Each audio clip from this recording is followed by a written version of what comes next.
Hello there, just a quick video to show you this solar light. Bought them as a twin pack about 5 years ago. So first of all, I'll just show you the different sides of this and the different functions and so on.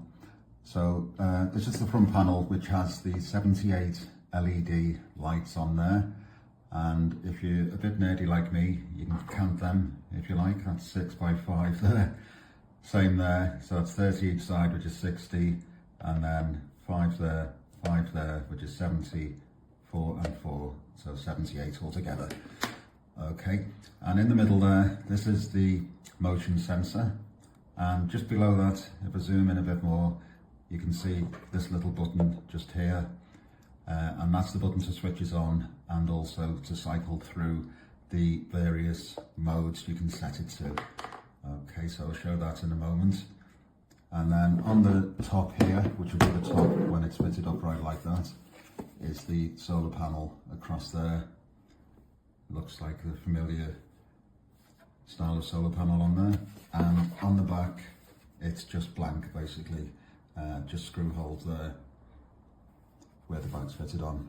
No buttons or switches, anything like that. And the 2 holes at the top there are for fitting it to wall or fence, whichever way you're going to set it up. Okay, so what I'll do is I'll show you the different modes on here by pressing this button. To do that, I'll need to cover the solar panel up because it only comes on at all if it's darkness. So to make it think it's dark, I'll just cover it up with this piece of black rub like so, and I'll keep it to one side like this, so that when I'm showing you the various mode, this motion sensor is out of the way of me moving my head or anything in this direction behind the camera. Okay, so to switch it on initially, you press the button and hold it for about 2 seconds. And it flashes twice like that. So that's on the first mode, which is off without activation, without any movement. And then bright, as it is now, for about 17 seconds after it sensed movement. So that's because I was moving my hand around a few moments ago. So it's now on bright mode, and that'll go off anytime about now. That's it, after the 17 seconds. So just to show you, they can vary, things like this, electronic things. But just to show you on this timer, there we go, it's come on again now. What I'll do is I'll just press the start button on this timer. Next time I move my hand in front of it, so you can just see how long it stays on for. As I say, I think it can vary with these kind of things by a few seconds either way, but let's see how long it stays on for when I move my hand in front of it here. There we go on the timer. So when I've tested before, it's about 17 seconds on this mode, and also on the next mode, which is slightly different, but when it goes on to bright, on either mode, it's 17 seconds roughly. That one just over 18 seconds. Okay, so that's the first mode. So it's off like so when there's no movement, on when there's movement in front of it. Just move my hand then, so it's come on again. Okay, so the next one, if you click this button one more time, it flashes like so, and that's on to the next mode. So that's on dim now at the moment. And if there's movement in front of it, it goes bright. So because my hand moved just then, it's now on bright as it was before, and you'll see after the 18 seconds, it'll go to dim mode, and that's normal on dim, there it goes. So it'll stay on dim like that all the time while it's dark, unless there's movement. So again, if I move my arm in front of it, I'll just show the timer again. So there, it's on bright, and that should be about 17-18 seconds again, just like the previous mode we tried it on. So just to reiterate, this is dim when there's no movement and it's dark, bright when there is movement while it's dark. It only comes on at all. There we go. That was about 18, I think. It's just forgot to switch that off then. But you get the idea, it's best part of 20 seconds. Okay, and then if we click it one more time, it flashes like that each time we change modes, and that's on dim just constantly. So whether there's movement or not, it just stays on that dim mode. I don't know whether that looks dim on the camera or not, because it might look bright whichever way, but I can tell you in real life that's sort of half brightness roughly by looking at it compared to the bright mode. So if I move my hand in front of it now, you can see nothing changes, nothing happens. And if I leave it for 20 odd seconds, just get the timer in again. Okay, so move my hand there, nothing happens, put the timer on, and nothing will continue to happen. It'll just stay on dim on this mode as it is there continuously until either the battery runs out through the night or it's sunrise, whichever comes first. And of course it'll charge up again with daylight through the next day. So you can see there that it's gone over well over 20 seconds now and it's still on. And as I say, that's just a constant dim mode. And if you press it again, it goes back to the start, which is off. So one click and that's off now. So that won't come on whether or not there's movement or whether it's day or night. That's just completely off now. Okay, so I've got this, as I say, this comes in a pack of 2. I've had this up for 5 years along with the other one, which is still on my fence.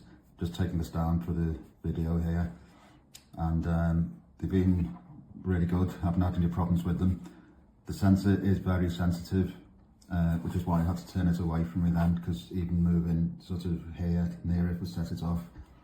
I'll just show you that actually while we're here. So if you hold that for a couple of seconds, it should come on. Actually, I've forgotten to put that there, haven't I? That's why it's not coming on, because it thinks it's daylight, which it is, sort of. So there it is, we've got it back on again. I'll just put it there, and then I'll show you when it goes off how sensitive it is. Okay, so it seems to be, I'd say at least 20 feet away it comes on. I think it seems like a lot more than that actually, but it is very sensitive, which is good. I've had some other mates which you have to walk quite close to them to activate it. So I'll just move my hand now here, and you can see even that angle just to the side, it came on. I know that's very close obviously, but that's the best way I can demonstrate it at the moment. Okay, and I'll just switch that off again, so I'll go through the motions there, and then that last one's back to off. Okay, it's recommended that when you first get these, you leave it in this mode off and in a bright place. So when I first got them, I left it on a window ledge like this till the next day, and then fitted them. As far as I remember, they did come charged to some extent. There's no battery indicator on them. There's nothing like that. So it's just a case of whether they work straight away if you cover this up and then press the buttons as we've been through to see if there's already a charge in there. But otherwise they should charge up fairly quickly in a bright place. If you can hold back the excitement of fitting them in your garden or wherever they're going to go, in your backyard, terrace, etc. So they give a very good light. As I say, 78 LEDs, extra bright. The motion sensor's nice and sensitive, and it's good to have this button on the front, because I've had some in the past which have the equivalent modes, but they have a switch on the back, which is awkward because then once it's screwed to a wall or a fence or whatever, you'd have to unscrew it and take it off to change the modes. So this is much handier. Okay, so I'm really pleased with them. 5 years, still going strong. Yeah, you can read the review to go with this. I'll put some details in there which I may have forgotten about to mention in this video. Okay, hopefully that's helpful to some extent and it wasn't too boring or too exciting. So thanks for watching, take care, bye bye.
done before.